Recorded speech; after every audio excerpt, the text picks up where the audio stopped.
Well, hey guys, Les here with Rudimental Gardening, and today we're going to talk about grow bags and how I have used them in my container garden over the last year and a half.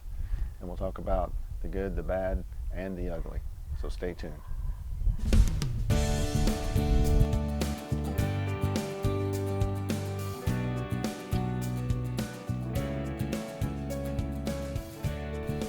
Well, hey guys, so let's take a look at some grow bags that I've been using and plan to use and discuss what I have found about them, both good and bad. So here's a new grow bag. It's a 7-gallon, and I am going to be using a whole lot of 7-gallon. They are very versatile, and I can grow lots of peppers and tomatoes in here without having to use a whole bunch of different sizes. So these are all 7-gallon. This one, and this one. They're just different manufacturers. This one is Winter Outfitters one, and it's pretty sturdy. What I've found is there's not a whole lot of difference between all the different manufacturers. Some have a little thicker material,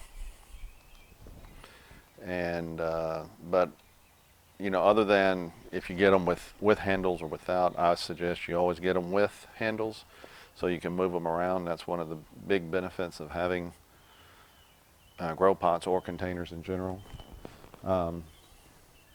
This one, I believe, is it doesn't have a tag on it, and that's something else about these. Not every manufacturer will put a tag on it, and if you're like me, when you're comparing different ones and different sizes, it's nice to know the brand and the size of the container that you're using. So, like this one has a tag, the brand, but there's no size. This one doesn't have a tag at all, so you're just guessing. This one's a little more flimsier, but when you get the soil in there, it's going to be fine. This one is a little nicer. It's got the trim on the top. This one is a Delco bag, I believe, and again, there's no tag on here, so you don't really know what you're looking at. But so just make sure you get ones with handles. You'll be glad you did. If you're going to have as many as like I plan on doing, I'll probably have 60, maybe even more than that, 60 containers. Many of them this size. And I also use the smaller ones for my flowers. Here I have a marigold, and that's a 3-gallon. This one actually has a tag. It's a Vipar Spectra brand, and it has the size on it, which makes it nice. This is a 2-gallon, has a zinnia in it, and this is the same brand as this one. So you can tell these are a little taller, and one thing I did find is some of them are just a little bit taller and narrower as opposed to others being shorter and fatter. So I think these work. This is a good fabric. I like this brand, and I think it'll last. If I get 3 years out of these, I'll be real happy. Best thing about them is the air pruning that they promote. So if you're not familiar with that, the plant grows, and when the roots hit this material on the side, because it's permeable and air can flow through it and water. When the root hits the air, the roots die off on the tip, and it produces roots going in the other direction. So you get this ongoing reforming of the roots in different directions, and it creates a nice matrix of roots to encompass the whole mass of the soil in the container, as opposed to, as many of you have seen, in a plastic pot, the roots will hit the side and just start going around in a circle, and just bunching up and you know, not being very productive. So let's take a look at some other things about the grow pots. So here are some Brussels sprouts that I grew, and they've been growing 5 months now. So I didn't harvest them because I kept thinking they were going to get taller. But these are 5-gallon grow bags that they're in, and you can see they grew, and they're still, you know, getting some leaves and slowly growing. But because they're in this smaller 5-gallon size, they pretty much are done. So I'm going to go ahead and harvest these, and hopefully they're good enough to make a meal out of. And next time I grow them, I'm going to put them in the 7 or 10-gallon. And so, you know, I'm sure when I take this out of here, this will be full of roots. And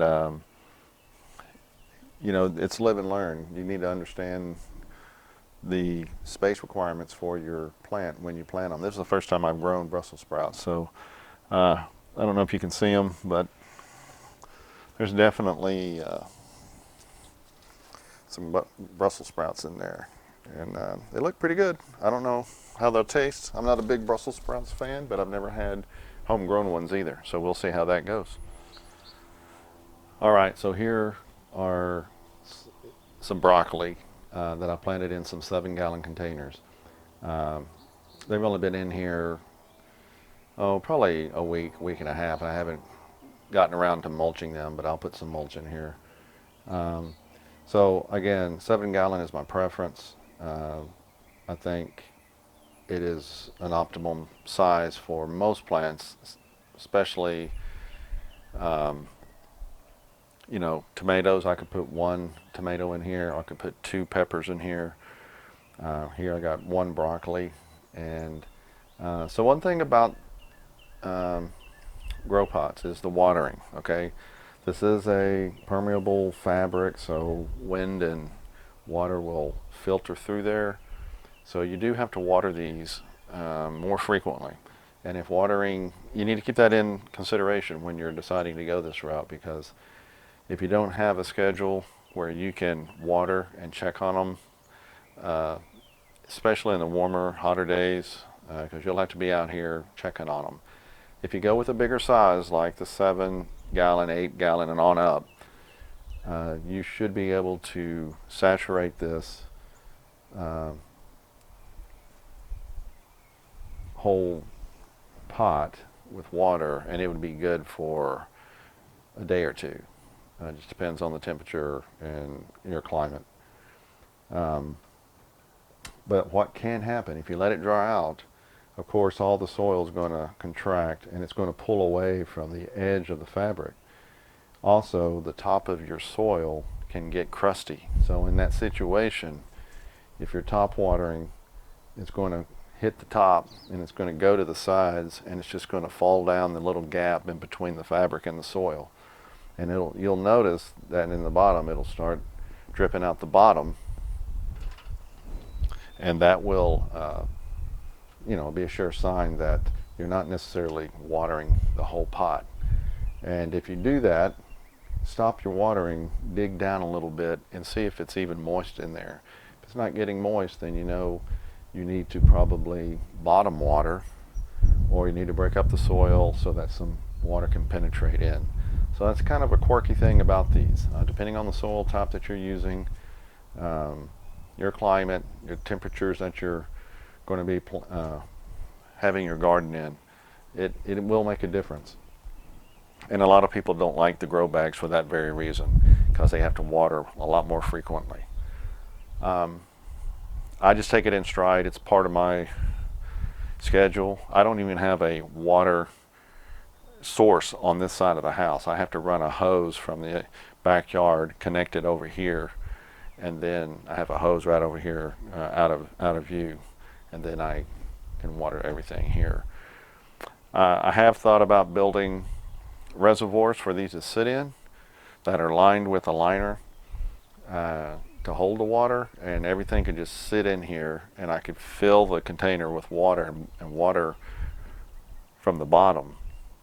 But Something I did in the fall was just get a tub, fill it with water, and then just take these individually and just submerge it, let it soak, 10 minutes or so, 10 to 15 minutes, pull it out, and just do them up, each one that way. It's a little time consuming, but they really did do a lot better when I did that, because you're actually, saturating the soil that way.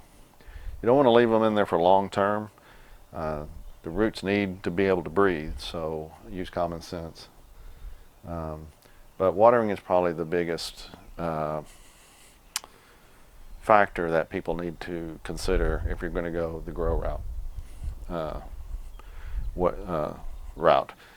But what I do love about them is I can pick these up and take them in the garage if I need to.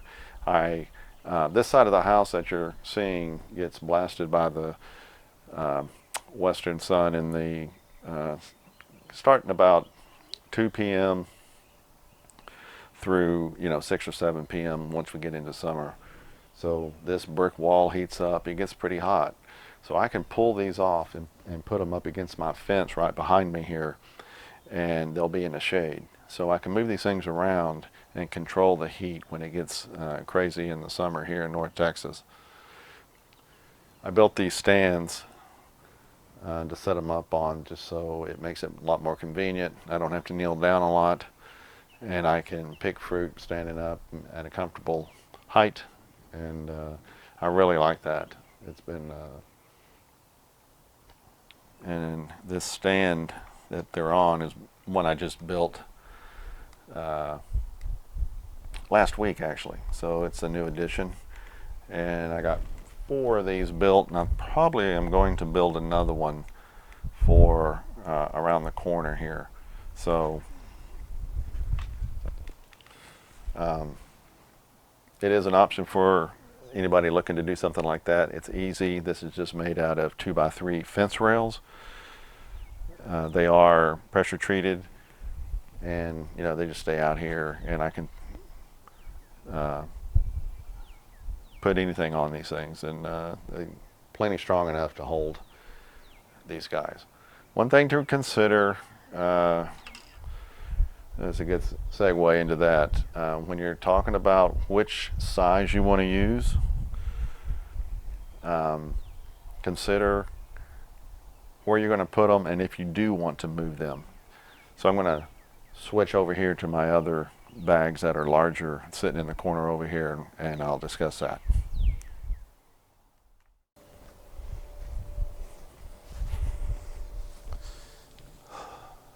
Alright guys, so here's some of the larger bags here in the back that I was talking about. This is a 15 gallon, these two here are 15 gallon, the 3 in the back here are 25 gallon. And one thing to consider is when you get to these larger bags, especially the 25 gallon and probably 20 gallon too, but when you fill this with soil and you water it, it's going to be extremely heavy. You probably won't be able to move a 25 gallon full of soil and water. So these 3 are on pavers back here, and they just stay here. I'm going to put some potatoes in here. Another thing about this is old soil from the fall, and you can see I've just left it here. Had some straw on the top for mulch left. There's a little bit of that still in here, but I just leave these, if I'm not going to use them for the next growing season, I just leave the soil in here and let it break down, and then when I come to spring, where I use basically all my grow pots, I just reuse this, amend it, put some fertilizer in it, and really saves money on having to buy all new dirt and stuff. So potting mix by the bag can get expensive. So anyway, consider the size that you're going to use, and are you going to be wanting to move them around, because there is a limit to what you want to lift. I can move these 15 gallon even with the water in it, one at a time. I struggle a little bit, but if you have a bad back, you wouldn't want to do that. The other thing is all of these here are about a year old. This one's a little older. One thing to consider is there is going to be some discoloration from the mineralization of the water and the nutrients and the leaching of fertilizer and everything else out the sides. So if you're picky about how your grow pots look and you want something more decorative, this probably isn't the route to go. You can buy holders for the pots.